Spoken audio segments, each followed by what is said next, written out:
ప్రాచీన శాస్త్రీయ అత్యాధునిక వైద్య విధానాలను వినూత్నంగా ఒకే గొడుగు కింద అందుబాటులోకి తీసుకొచ్చింది మెడి9 ఇంటిగ్రేటెడ్ మెడికల్ సిస్టమ్. ఆంధ్రప్రదేశ్ లో మిర్చి పంటకు గిట్టుబాటు ధర లేదని రైతులు ఆందోళనలో ఉన్నారు.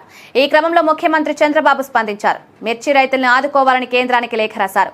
ఈ మేరకు చంద్రబాబు ఢిల్లీ పర్యటనలో కేంద్ర వ్యవసాయ శాఖ మంత్రి శివరాజ్ సింగ్ చౌహాన్ ని కలిశారు. రాష్ట్రంలో మిర్చి రైతుల సమస్యను వివరించారు. ధరలు పడిపోయి నష్టపోతున్న రైతులను ఆదుకోవాలన్నారు.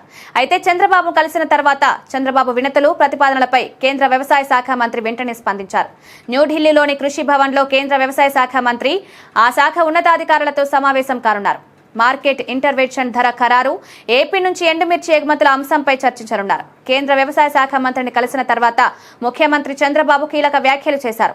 ఈ ఏడాది విదేశాల్లో డిమాండ్ తగ్గడం వల్ల మిర్చి రైతులు నష్టపోయే పరిస్థితి వచ్చింది. గతంలో ఎప్పుడూ లేనంతగా ఈ ఏడాది అనూహ్యంగా మిర్చి ధరలు పడిపోయాయి.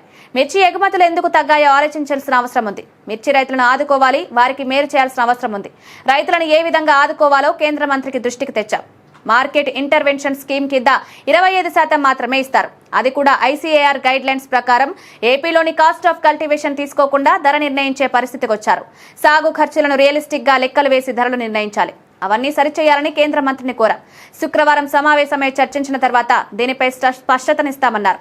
ధరల స్థిరీకరణ కోసం ఏం చేయాలో ఆలోచిస్తామన్నారు. ఏపీ నుంచి దేశంలో మిర్చి ఉత్పత్తిలో సగం వస్తుంది. ఈ ఏడాది రైతులు 5 లక్షల ఎకరాల్లో మిర్చి సాగు చేశారు. 12 లక్షల మెట్రిక్ టన్నులు సేకరించాల్సి ఉంటే ఇప్పటికే 4 లక్షల టన్నులు మార్కెట్కి వచ్చింది. అందుకే రేట్లు దారుణంగా పడిపోతున్నాయి.